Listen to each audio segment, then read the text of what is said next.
Alright guys, welcome. This is the TQ Open number 7. We do have the finals right now. It is game number 5. We have Antimage, who is the Protoss, spawning on the bottom right, going up against CocoA, who is the Terran, in the top right. CocoA did win the last TQ Open number 7, and Antimage has taken it to a 5th match. I'm also not alone. I do have a co-caster. Why don't you say hello? What's going on, everybody? Yep, that is TQ Skulls. And, I was saying, like, before this game loaded that CocoA did lose the last game, and he chose Delta Quadrant because this is a loser's pick map choice. That I believe he really likes the ability to be able to, or likes the threat of the cliff. He didn't use it on Lost Temple, but if you look at Delta Quadrant, that back expansion that has that destructive rocks, it can be cliffed. And that's a great threat itself, just considering how like a Protoss or a Zerg would have to actually prepare for it. And the threat is incredibly dangerous and forces things just in itself. Yeah, the back cliffs can be very troublesome for Protoss. If the Terran starts using Banshees, Banshees can get up that cliff and snipe a lot of probes. Banshee play on this map is very, very strong. As a Protoss player, I'm very much going to choose a Stargate opening on this map because it counters Banshees, and the 1-1-1 build is countered by Stargate from Protoss. Void Rays can be charged on the destructible rocks as well, so there's a lot of tricks for both races on this map. Yeah, definitely. Here's the question though. You mentioned that Stargate is a good response to 1-1-1 and Banshees, but how do they deal with cloaked Banshees? Because you don't have a Robo, or do you get a Forge in there for cannons? Well, it can be, if the Terran does decide to go Cloak, then you're going to have a Banshee maybe doing damage. However, the key is that if you're going to do a Stargate, you're going to want to do a push rather soon with a 3 Warp Gate, 1 Stargate, heavy Zealot, and Void Ray push. And you're basically going to force the Terran to have their Banshee on defense. But it's really important that you kill them, because if you don't, that Cloaked Banshee is going to win the game for them. So you have to do a proxy pylon, you have to have a lot of Zealots that come in, tank damage from the Marines, kill the Marines, and then have the Void Rays run wild in their base and win the game. But if you're not careful with your ground army, and the Terran holds with the bunker or something, then the Cloaked Banshees are just going to win the game. So it's a close. It could turn into a close game where both players are killing each other's base, killing each other's workers. But the Void Rays do kill things a lot faster than Banshees. The Banshee Cloak only lasts for so long, and then the Void Rays can kill them. So Terran has to be really careful when faced with the Void Rays. Yeah, alright. Actually, I think in that situation, map could be incredibly important, just in terms of rush distances or air distances versus ground distances. Like, just actually, for example, using this map and this game, if you look at the natural expansions of both players, they are very close together, which is definitely something that Terran would like. But it's an interesting point, because if you do get into like a Cloaked Banshee versus Void Ray opening, which we're not going to see, we might see a Cloaked Banshee, because we do have that tech lab on that factory that could theoretically switch for a starport if it decides to come, but it does not seem like it will. It could be really interesting, because it does run out of energy, and I really don't know what I'm saying right now. I had a point, but the more I think about it, the more I think it was kind of worthless.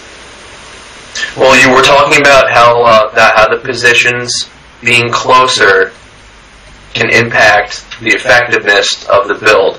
And if the Banshees are closer, then yeah, they can get there faster, they can get home faster, so yes, it definitely makes a difference. Thank you for that save. We're seeing some interesting play here from CocoA, the Infernal Pre-Igniter being researched. I really like this from Terran, because those Hellions can do so much damage. Oh no, he does have a Starport out. He is getting a medevac, and he is going to be going for Hellion drops. Yep, and this could be deadly. Though this observer should actually see it. Oh, or maybe not. Is it gonna go over there? I don't know. Yeah, the Protoss just doing a really safe build. The one gate into a robotics into 2 more gateways, so he's going to be more than prepared for anything the Terran's going to throw at him. There's really no build that's going to overpower the 3-gate robotics play. It's very solid. He actually has a Colossus coming out already. I like this play a lot. Yeah, and the Colossus is actually going to be in time to just completely take care of this. Now the question is did he see the drop? And I don't think he did. Now, the Infernal Pre-Igniter is finished, and he is moving in with these drops, and this could take out a hefty number of probes here.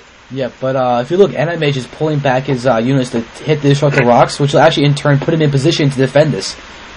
But oh, look at this, here goes. Okay, now units are starting to go down. You can see that a bunch of probes have gone down, but this one Hellion is taken out, and Medevac will actually escape.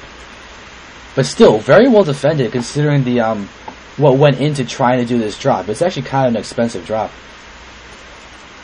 Yeah, the drop not as effective as he had hoped. He got 5 probes out of it. But here comes the counter push from Protoss, maybe. He knows that the Terran is not going to have a whole lot to deal with this Colossus and a reasonable-sized ground force, so he is going to be thinking about pushing right now. Yep, and CocoA is actually going for the drop again, but Stalkers are warped in. They're going to be able to take out the Hellions just fine, and they actually... one more shot! Oh, yes, they took out the Medevac. So, nice intercept there by Antimage. Yeah, definitely. So, really strong play. Now, let's just see how he does this. There are SCVs here to repair the front from CocoA. Just a matter of how much damage this Colossus can do. An expansion going up also for Antimage. And you'll notice that it's actually the close expansion. This is where you see the map come into play. Because of that drop, he definitely does not want to take that back expo that's covered by those rocks and cliff. Absolutely. That's definitely the reason that he chose not to take it. Otherwise, it is nice to take that back expansion because it feels nice and safe and tucked away. But he knows that there's drop, that CocoA is trying to go for some medevac play. So he is going to just avoid that cliff. And CocoA's now sieging up in his base. Going to play on the defensive because he is fearing this little push. Looks like Antimage is going to get his expansion up a little bit sooner, but CocoA is not he's not going to be that far behind getting his expansion up. So looks like he's getting a lot of tanks. I like tanks. I still think that they're good units. A lot of people feel like they're not good, but they are good. Powerful. They're incredibly powerful. You get a force of like 10 tanks. Any ground army that walks within 13 range of them just gets evaporated. Right, and they can focus down Colossi. They do good damage against armored units, and it's really important to aim your tanks. You can't just let them shoot at the Zealots because that's what the Protoss wants you to do. You have to aim them at the Stalkers, at the Colossi, at the Sentries, and it can be devastating for Protoss. It can be devastating for anything that's going against the tanks. Yeah, absolutely. But yeah, I do want to say that Antimage's expansion is actually fairly well saturated when you look at it. He actually has fewer probes than CocoA has SCVs, though. When you also take into account mules, that's really not going to be good for Antimage. But, oh, he gets his observer sniped. Oh, that was bad. CocoA just takes out that observer easily. Yeah, and CocoA doing a nice follow-up here. He's got 5 barracks. And he's got all tech labs on these barracks, so he's going to be pumping Marauders out as soon as he starts feeling this income boost from his expansion. And I think this is a good move from CocoA. Just tons of Marauders can just devastate a Protoss army, especially one with a lot of Stalkers, as you see here. There's no charge on the Zealots. There is actually. There's not a lot of Colossi either. There is charge on the Zealots. Is there? Oh, there is. Yeah, you're right. There is charge on the Zealots. Okay, so that good play by Antimage there. I'm glad to see that he has the charge because that's really important at this point. A lot of players don't get charged soon enough. Charge is really, really good.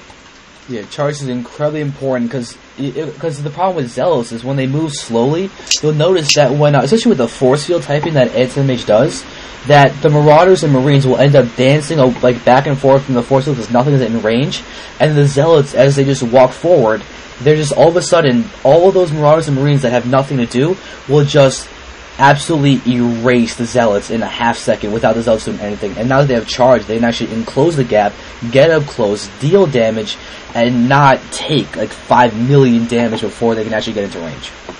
Absolutely.